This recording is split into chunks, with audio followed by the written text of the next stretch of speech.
నమస్తే, welcome to CN today news. గత కొంతకాలంగా మంచు ఫ్యామిలీలో మనం చాలా గొడవలు చూస్తున్నాం. రోజు రోజుకి దాని తీవ్రత పెరుగుతుందని చెప్పాలి. రీసెంట్గా మంచు మనోజ్ కూడా కలెక్టర్ని వెళ్ళి కలవడం, ఆయన వివరణ ఇవ్వడం చూసాం. రైట్, ఓవరాల్గా దీని గురించే మాట్లాడదాం. మనతో పాటు సినీ క్రిటిక్ దాసరి విజ్ఞాన్ గారు ఉన్నారు. నమస్తే అండి విజ్ఞాన్ గారు. నమస్తే విజ్ఞాన్ గారు. అంటే ఈ విషయం గురించి బ్రీఫ్గా చెప్పమంటే ఏం చెప్తారు ఓవరాల్గా? మనం క్రోనలాజికల్ కాకుండా వెనక నుంచి ముందుకు వెళ్దాం. ప్రజెంట్ జరిగింది ఏంటంటే, కలెక్టర్ ఆఫీస్లో మోహన్ బాబు గారు, నా ఆస్తులకు సంబంధించి పవర్ ఆఫ్ అటార్నీ నేను మాత్రమే, ఇంకెవరు ఉండడానికి వీల్లేదు అని చెబితే వాళ్ళందరూ అసలు ఎంత ఉంది మోహన్ బాబు గారికి అని లెక్కలు వేసుకునే పరిస్థితుల్లో ఉన్నారు. సో ఎందుకు ఈ పరిస్థితి వచ్చింది అంటే, ఇద్దరు పిల్లలు కొట్లాడుతున్నారు. మా అన్నను ఎక్కువ చూస్తున్నాడు, నన్ను తక్కువ చూస్తున్నాడని చిన్నోడు రోడ్డెక్కి వాగుతున్నాడు. అసలు అది ఎందుకు అంతవరకు రావాల్సిన అవసరం ఏముంది? అదేదో పవర్ ఆఫ్ అటార్నీ నేనే, ఎవరికి ఏది కావాలో నన్ను అడిగి తీసుకుంటారు, వాళ్ళకి ఇచ్చేస్తాను, వాళ్ళు సంపాదించుకుంది వాళ్ళకి వదిలేస్తాను అనే ఫీల్లో ఆయన ఉన్నాడు. నౌ అగైన్, నిన్న జరిగిన ఇష్యూ తిరుపతిలో మనోజ్ వచ్చి తలుపులు అన్నాడు తాగొచ్చి.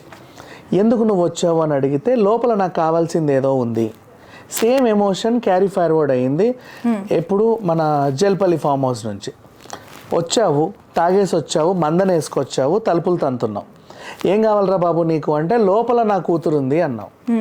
సేమ్ నెక్స్ట్ మళ్ళీ అలాగే వచ్చావు, ఏం కావాలి నీకు అంటే, లోపల నా తల్లి ఉంది, ఈరోజు ఆవిడ బర్త్డే అన్నావు. మళ్ళీ ఇప్పుడు వచ్చావు, ఏం కావాలి నీకంటే, లోపల మా తాత అమ్మమ్మ వాళ్ళ సమాధులు ఉన్నాయి, నేను వాళ్ళని దర్శించుకోవాలి, అసలు నాకు అది చూస్తేనే పండగ అని చెప్పి ఇంకేదో అన్నావు. So you're following a sequel. ప్రతిసారి వచ్చి తలుపులు తన్నాలి. ఎందుకు అని అడిగితే ఒక రీజన్ ఉండాలి, లోపల నీకంటూ సంబంధించి ఒక ఇంపార్టెంట్ థింగ్ ఉండాలి. అది నువ్వు ఖచ్చితంగా దాన్ని ఫుల్ఫిల్ చేయడానికే నేను ఇక్కడికి వచ్చానని చెప్పేయాలి.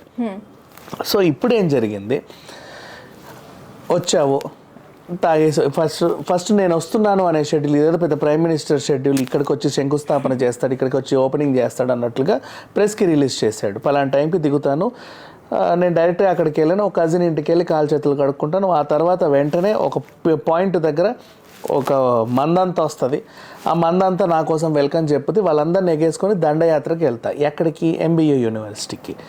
ఎందుకు వెళ్తున్నావు బాబు అక్కడికి అంటే, నేను వస్తే వాళ్ళు తలుపులు వేస్తారని తెలుసు, ఇంతమంది వెళ్తే తోసుకుంటూ వెళ్ళొచ్చు అని. ఎందుకు అంత తోసే పని అని పోలీసులు వచ్చి అడిగారు. లోపల నాకు సంబంధించి నా ఆస్తులు అక్కర్లేదంట, ఆస్తులు ఏమొద్దు, అమ్మమ్మ తాతయ్యల సమాధులు, జస్ట్ వద్దంట ఆయనకి, జస్ట్ అలా దర్శించుకోవాలి. సరే, ఏ గొడవ లేకుండా నిన్ను మేము తీసుకొస్తాం, ఓకేనా? తీసుకెళ్లారు, తీసుకొచ్చారు, బయట పెట్టారు. ఏంటి ఇంత సింపుల్గా అయిపోతుంది? నేను ఇంత ప్లాన్ చేసుకొని వస్తే బాలా. నెక్స్ట్ మళ్ళీ వెళ్ళాడు, లంచో గించో కానీ మళ్ళీ తాగేసి మళ్ళీ ప్రెస్ మీట్. ఈసారి మళ్ళీ వచ్చావు మందన వేసుకొని. బాబు పొద్దున్నే వచ్చావు, నీ అవసరం తీరింది, మళ్ళీ ఎందుకు వచ్చావు? ఆ అవినీతి అక్రమాలు ఎక్కడ జరుగుతున్నాయి? ఎంబీ యూనివర్సిటీలో జరుగుతున్నాయి. ఎవరు చెప్పారు నీకు? ఒక పేరెంట్ అన్న నీకు ఏమైనా కంప్లైంట్ ఇచ్చాడా? ఒక తల్లన్న నీ కంప్లైంట్ ఇచ్చా, ఒక తండ్రి నీ కంప్లైంట్ ఇచ్చాడా?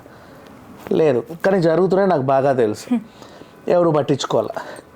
అదేంటి ఇంత కష్టపడి వాగుతున్నా మైలేజ్ రావట్లేదు. ఇంకో పక్కేమో మత్తు ఇప్పుడు ఎక్కుతుంది, అప్పుడు తాగిన మత్తు.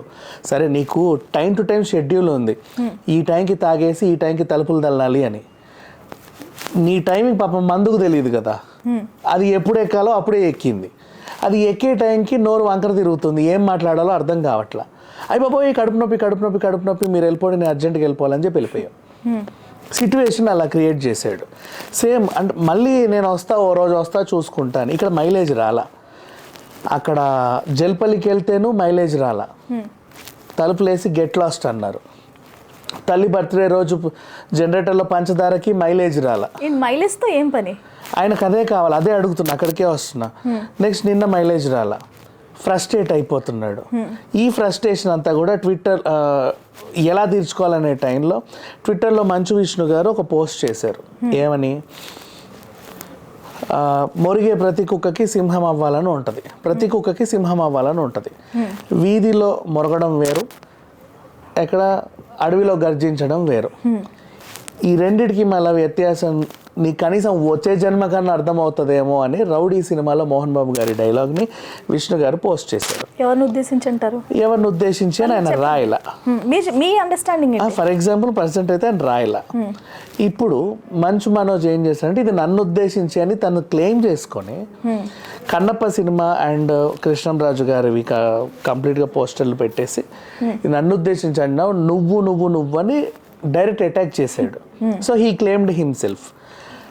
నేను రెస్పాన్స్ ఇస్తే నేను నిన్ను ఉద్దేశించి అన్నట్టు డిక్లేర్ అయిపోతుంది కాబట్టి నేను రెస్పాన్స్ ఇవ్వనని ఆయన కూర్చున్నాడు.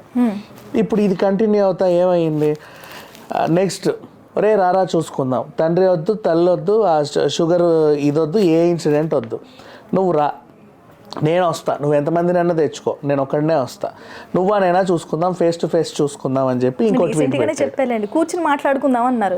ఎవరు లేడీస్ ఎవరు వద్దు, ట్వీట్ అలాగే పెట్టాడు మన ఇద్దరమే చేసుకుందామని. ఇప్పుడు జరిగిన రీసెంట్ ట్వీట్.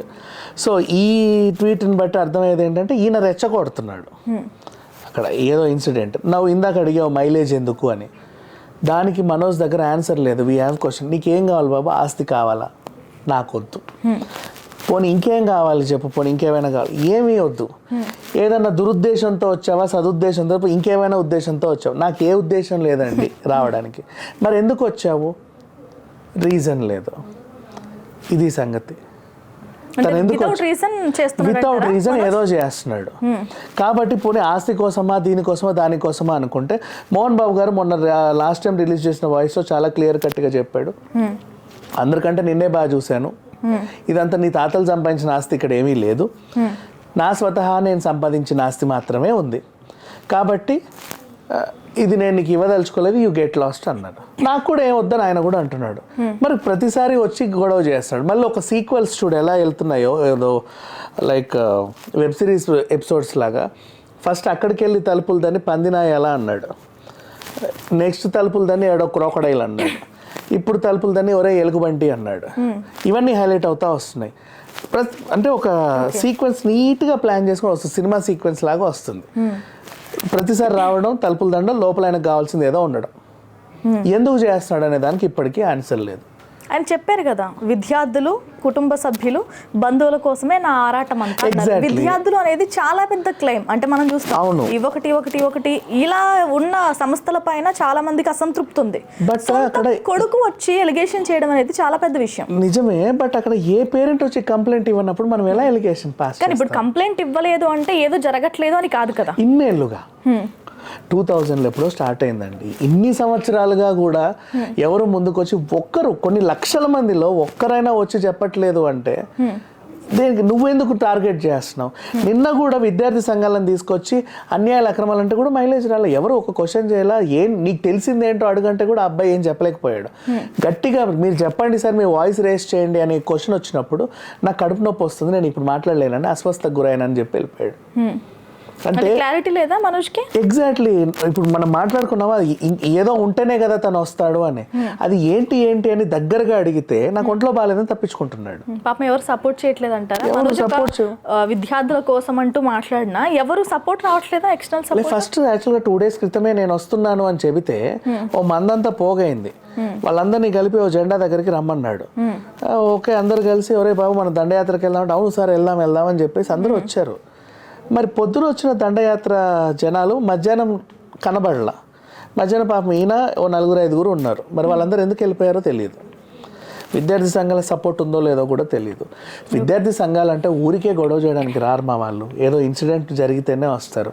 అంటే ఫుడ్ బాగాలేదనో, ఫీజులు ఎక్కువ తీసుకుంటున్నావనో, ఏ తల్లిదండ్రులు కంప్లైంట్ ఇచ్చినా, మా పిల్లోడిని కొడుతున్నారు, మా టీచర్ ఏదో హింస పెడుతుంది. ఇప్పుడు కంప్లైంట్ ఇస్తేనే సమస్యలు ఉన్నాయని కాదు, ఇలాంటి సమస్యలు ప్రతి విద్యా సంస్థలో ఉన్నాయి, ప్రతి విద్యా హాస్టల్స్ లో కూడా ఉంటాయి. At least address them.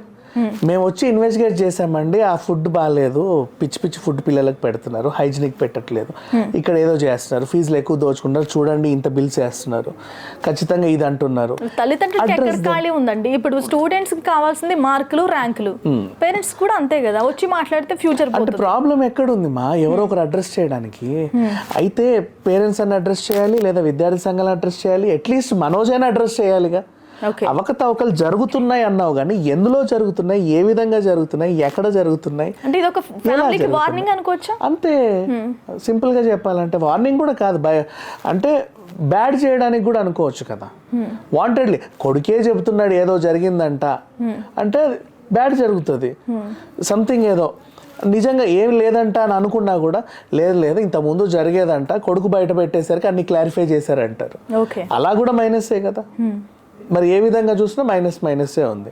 కొడుకు వచ్చి చెప్తున్నాడు, బట్ ఎక్కడ జరిగింది అవకతవక, ఎంత ఫీజు ఉంటే ఎంత ఛార్జ్ చేశారు, బుక్ రేట్ ఎంత ఉంటే ఎంత తీసుకున్నారు, ఏ ఫుడ్లో బొద్దింకి వచ్చింది, ఎక్కడ అన్హైజీనిక్ ఉంది, ఇవేవి అడ్రస్ చేయట్లా. ఇవి అడ్రస్ ఏ ప్రాబ్లమ్స్ ఉన్నాయని చెప్పడం కాదు. అంటే ఇక్కడ ఆస్తి దగ్గర స్టార్ట్ అయింది గొడవ, తర్వాత అటు తిరిగి విద్యా సంస్థల వరకు వెళ్ళింది. ఇంకెటు మలుపు తిరగచ్చు? ఇంకెక్కడ మలుపు తిరగచ్చు అంటే, ఇప్పుడు ఫర్ ఎగ్జాంపుల్ మొన్ననే నన్ను తిట్టి మీరు అందరూ సంక్రాంతి చేసుకుంటారా, మీరు ఎలా సంక్రాంతి చేసుకుంటారో నేను చూస్తాను, ఈరోజు వచ్చావు, రేపు మళ్ళీ వీళ్ళందరూ కలిసి ఇంకేదైనా వేడుక చేసుకుంటే అక్కడికి కూడా వెళ్తాడు, కంపల్సరీ మనతో వస్తాడు. కానీ మంచు మనోజ్కి ఒక మంచివాడు అన్న ఫీలింగ్ ఉంది ప్రజలకు కూడా. దాన్ని ఎందుకు ఆయన పాడు చేసుకుంటున్నాడు? నేనైతే ఆ కుటుంబంలో మోహన్ బాబు, విష్ణు, లక్ష్మితో పోలిస్తే మనోజ్ కొంచెం కామన్ అభిప్రాయం ఉంది. అందరికీ ఉంది. విష్ణునే ట్రోల్ చేస్తారు, వీడిని ఎవరు ట్రోల్ కూడా చేయరు అసలు. అదేంటో ఎందుకలా తయారాడో తెలియదు. ఎప్పటి నుంచి అంటే పెళ్ళైన తర్వాత మారిపోయాడు అంటున్నారు. ఇదేనా కారణం? పొలిటికల్ యాంగిల్ ఏమైనా ఉండొచ్చా? వన్ సెకండ్, మంచి క్వశ్చన్ ఇది. 7 years నుంచి తనలో మార్పు ఇలాగే ఉంది. ఇప్పుడు నిజంగా మనోజ్ని చాలా మంది క్వశ్చన్ చేస్తున్నారు, లైక్ బాబు నువ్వేదో అన్యాయాలు అక్రమాలు అంటున్నావు, ఎక్కడ జరిగాయో చెప్పు, మేము దాన్ని అడ్రస్ చేస్తాం. సైలెంట్. పోనీ నీకు ఆస్తి కావాలా? వద్దు. అంతస్తులు కావాలా? వద్దు. ఆత్మగౌరవం కావాలి. ఏ విధంగా కావాలి? ఏమీ వద్దు, నేను చెప్పలేను. కానీ గొడవ మాత్రం చేస్తున్నావు, మెంటల్లీ ఫిజికల్లీ డ్యామేజ్ చేస్తున్నావు. ఎందుకు చేస్తున్నావు అంటే, మిగతా వాళ్ళందరూ ఏమనుకుంటున్నారు తెలుసా, పెళ్ళాం వచ్చాక మారిపోయాడు, మొత్తం ఆవిడే చెప్పి చేయిస్తుంది అన్నారు. ఇప్పుడు నువ్వు చేసే డ్యామేజెస్కి అనవసరంగా ఒక ఆడపిల్ల ఎందుకు నిందపడాలి? తను చెప్పిందని ఎందుకు భావించాలి అంటే, వాళ్ళకున్న సోర్స్ ఏంటంటే, మొన్న రీసెంట్లీ పని మనిషి ఒక ఆవిడ బయటకు వచ్చినప్పుడు మన వాళ్ళందరూ మైకులు పట్టుకొని వెళ్తే ఆవిడ చెప్పింది, కొట్టాడు అన్నట్టు, ఆ పెళ్ళి ఇష్టం లేదు, ఆవిడ వచ్చినప్పటి నుంచే గొడవలు వీళ్ళకి, ఆవిడతో పెళ్లి వీళ్ళకి ఇష్టం లేదని ఆవిడ క్లారిఫై ఇచ్చింది. ఆ రికార్డెడ్ ఎవిడెన్స్ ఇప్పటికీ ఆన్లైన్లో ఉంది. దాన్ని నమ్మి చాలా మంది ఏమంటున్నారంటే, ఆవిడ వచ్చిన తర్వాత ఈయన మారిపోయాడు. ఇప్పుడు నువ్వు చేసే ప్రతి రచ్చకి ఒక విషయం జరిగిన తర్వాత వేరే విషయం ఏది జరిగినా ఇది కారణమని సాధారణంగా అంటారు. ఇప్పుడు నువ్వు చేసే ప్రతి రచ్చకి పరోక్షంగా ఒక ఆడపిల్ల బలవుతుంది, ఆవిడ వల్లే అని. నువ్వు ఎంత రెచ్చిపోయినా సరే డ్యామేజ్ ఇటు జరగట్లా, నీకు జరగట్లా. మీడియాకి ఇవ్వాల్సిన ఫుటేజ్ ఇచ్చేస్తున్నావు, బాగానే ఉంది, బట్ డ్యామేజ్ ఆ అమ్మాయికి జరుగుతుంది. లోకమంతా ఏం మాట్లాడుతున్నారు, మంచి వాళ్ళ ఇంట్లో ఏదో జరుగుతుంది, ఆ కొత్త కోడలు వచ్చిందంట, ఆవిడ వల్లే ఇవన్నీ. ఖచ్చితంగా అలాగే మాట్లాడుతున్నారు. పొలిటికల్ యాంగిల్ ఏం లేకపోవచ్చు అంటారా? పొలిటికల్ యాంగిల్స్ ఏమి ఉండవులే. ఆయన కూడా వెళ్ళి లొకేషన్ కలిసాను నేనని చెప్పాడులే, కానీ చెప్పుకుంటూ తిరుగుతారు వాళ్ళని. మోహన్ బాబు గారి ఇంటి సమస్య అంటే ఏ పొలిటికల్ పార్టీ పట్టించుకోదు, ఎందుకంటే ఆయనే పెద్ద ఆయన సమస్య ఆయనే పరిష్కరించుకుంటారు అని వదిలేస్తారు.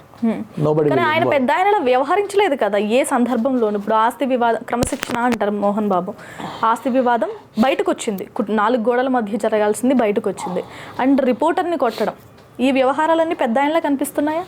కానీ ఏ యాంగిల్లో చూసినా ఇప్పుడు విషయం ఏంటంటే, అది వాళ్ళ ఇంటి సమస్య బయటికి వచ్చింది, మీడియాకి ఎవరు ఇస్తున్నారు? వాళ్ళ కొడుకే రిలీజ్ చేస్తున్నారు. వాళ్ళ కొడుకే రిలీజ్ చేసినప్పుడు ఇంకా మనమేం మాట్లాడడానికి అన్నట్టుగా మిగతా వాళ్ళందరూ ఉన్నారు. అది రైట్. ఫైనల్గా ఏం చెప్తారు విజ్ఞాన్ గారు? మంచు మనోజ్ని చూస్తే ఇప్పుడు బేసికల్ ఏంటంటే, ఈయన చేసే ఇన్సిడెంట్ ద్వారా సమాజంలో జరిగే నెగిటివిటీస్ చెప్తా. ఇతన్ని ఫాలో అయ్యే ఫాలోవర్స్ ఉంటారా? ఇప్పుడు చూడు, ఒరే మా నాన్న మా అన్ననే ఎక్కువ బాగా చూసుకుంటారు, వైన్ షాప్ వెనకాల ఇద్దరు మాట్లాడుకుంటారు, కామన్ థింగ్. అవునా, ఎట్లా రా అంటే, లేదు నాకు తెలిసి ఆస్తి అంతా కూడా మీ అన్నకే రాస్తాడేమో నాకు అనిపిస్తుంది అంటాడు. ఎందుకురా నీకు ఎలా తెలుసు? అక్కడ మంచు మనోజ్ వాళ్ళ ఇంట్లో మొన్న గొడవ చూసాను టీవీలో, ఇలాగే ఉంది, మరి ఏం చేద్దాం, మీ నాన్న వేసేద్దాం అంటారు.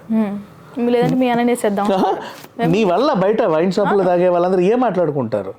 మంచి అయితే ఎవడు మాట్లాడట్లా, తండ్రిని కొడదామా లేకపోతే అన్నతో గొడవ పడదామా అన్నట్టు ఉంది. నెక్స్ట్, నువ్వు చేసే ఇన్సిడెంట్ వల్ల నీ ఇంట్లో వైఫ్ అనవసరంగా నిందలు మోస్తుంది. సైలెంట్గా ఉంటే బెటర్. షూటింగ్స్ చేసుకోవచ్చు, ఇప్పుడు నీకు మంచి మంచి క్యారెక్టర్స్ వస్తున్నాయి. Even though you are creating some problem, కానీ దానికి రీజన్ లేదు, ఫర్ నో రీజన్.